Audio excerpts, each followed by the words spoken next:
right. Welcome everybody to another dev update with Fight Legends. This is number 15. As always, I'm Sean S. Porter with Dizzley from Dev. How you doing today, man?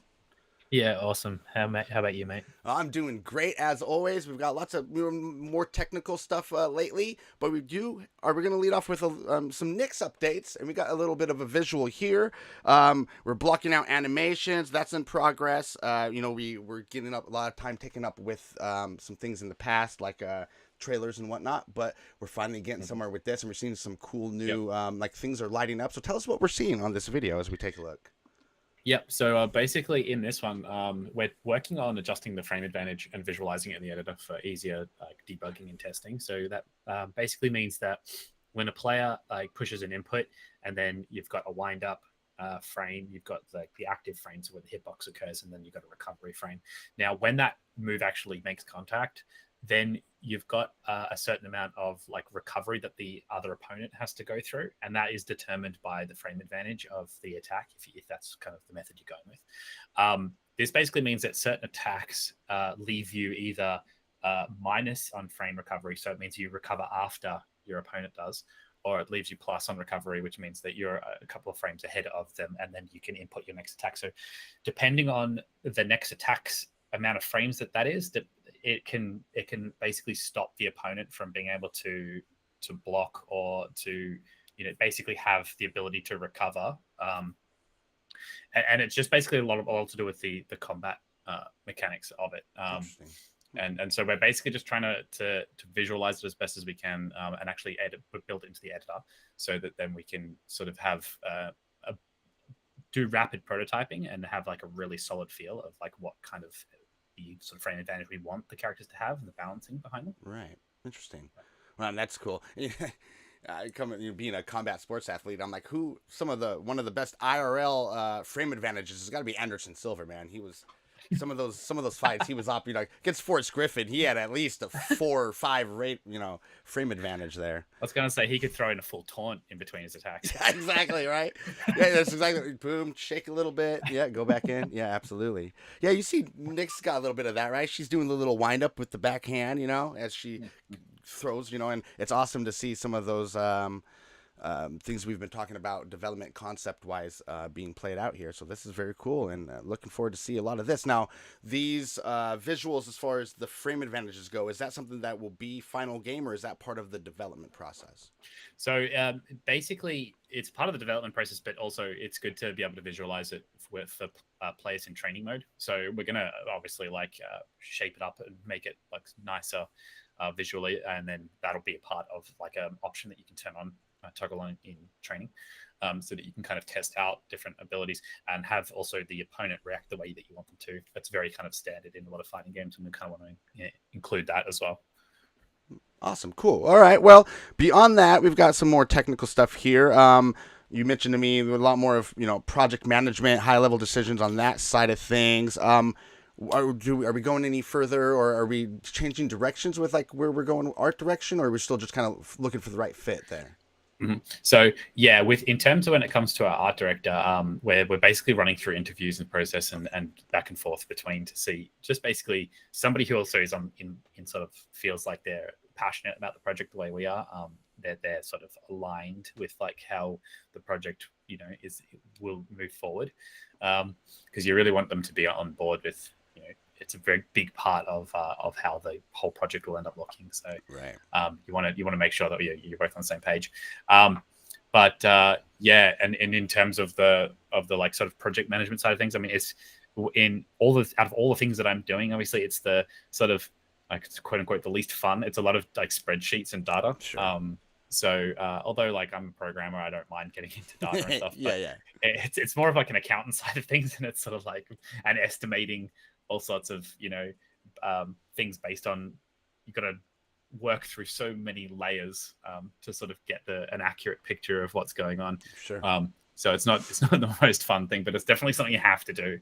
And so I've been working on that like quite a lot heavily in the past week or so, while sort of working with the engine as well at the same time. So right. balance the two. You got to balance the less fun with the more, right? It's All Yeah, work and no exactly. play, though, you know. Yeah, So motivation. You gotta pull exactly. it up from deep within. Yeah, exactly, exactly. Well, going back to the characters a little bit, I see that we're, let's see, kind of running through like different concepts and stuff like that. Tell me a little bit more about that. What's going on there? Because we have seen a couple just conceptual fighters, you know, one with like the Mhm. rope dart, Yeah. and things like Mhm. that. So, is that kind of back burner, or is that part of this creative There's still process?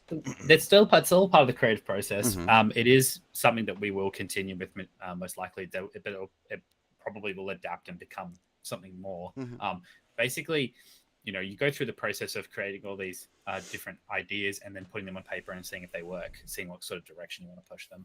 Um, there's actually some really cool ideas that we still want to continue. It's still sort of coming off of the back of that rope dart character that has Oh. basically like fluid motion animation, Mm-hmm. like this, so that when you're hitting the button, depending on when you hit the button in the cycle of the animation, it will enter a next attack.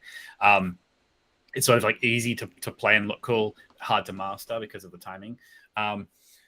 We've got that, and we still want to use that. And there's actually like a brand new concept of character that our animation director really wanted to sort of go with and play with. So Okay. we've said, hey, we'll actually explore that some more, because as we put it forward, there was a lot of good feedback from people that we were talking to about it. So we're going to try and get that concepted out for us as well, and that'll sort of help us. Also, the process of before getting the art director, it'll help us play around and visualize what sort of style we want the project to go, like the Right. direction of the style we want to go. So we're using it as a bit of a test for that as well, but also sort of the more creative side of it, like what this character would look like, what sort of clothing and appearance will the character have, like get some creative juices flowing with it. So that will be exciting. I don't want to spoil it yet. Exactly what it is, so Mm-hmm. we'll leave that, but it'll be coming pretty soon. We're going to be handing it off to a pretty well known, or a pretty well known artist that has come on board and said, hey, it'd be cool if, like, can I make a character for you guys? So Oh, okay. yeah, Ooh. we're gonna like basically be like, there you go, try your hand at this one for us, Okay. and help us explore a little bit in terms of art direction, as well as like the creative character side of things. So I think I'm pretty excited about that.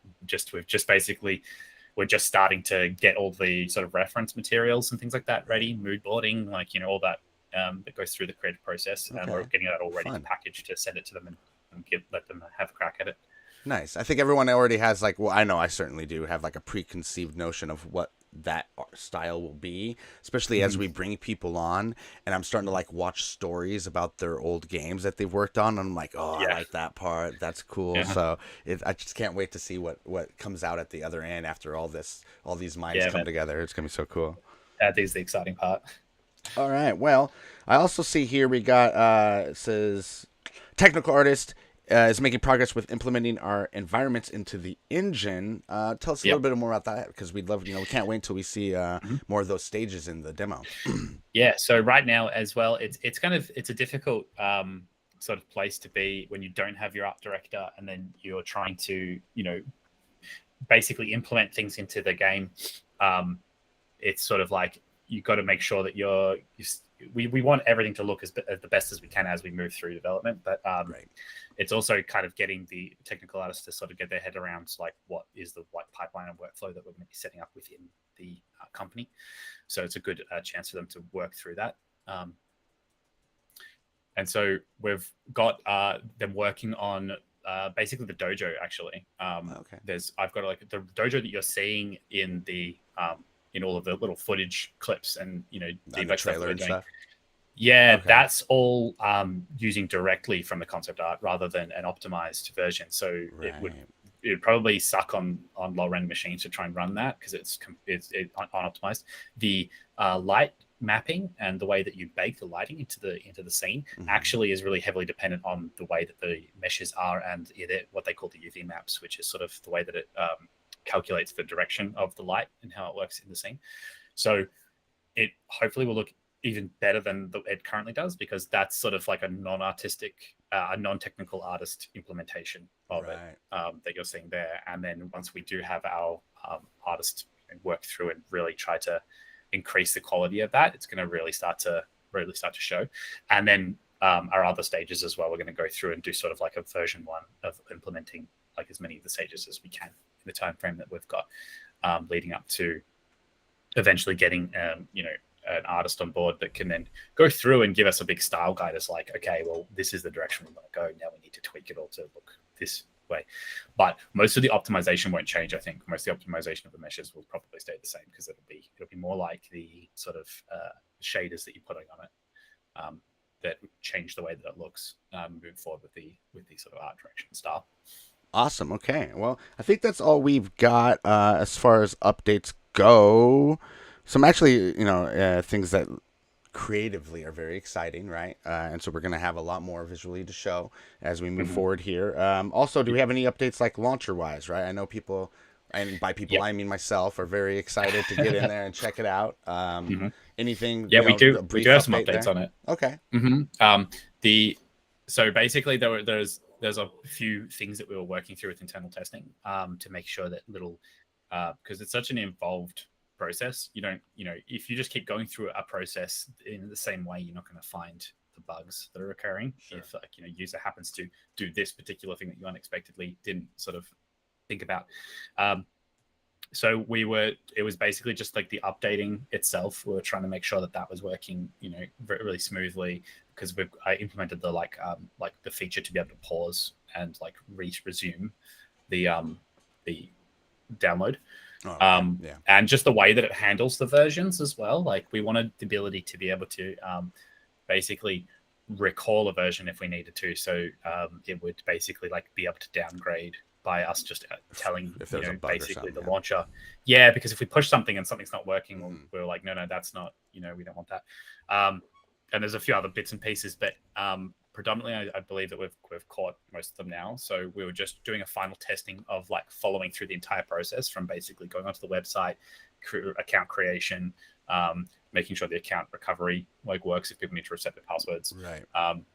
Downloading the launcher, downloading the client, going and loading up through the launcher with the client, and then what happens if the user happens to delete the directory. What happens if this happens? You've got to figure out all those little use cases. Right. But I believe that we've got it all pretty much working the way we want to now, or at least at the ability that we can push it out and have our bloody face early access guys be able to help test us moving forward, do some live testing.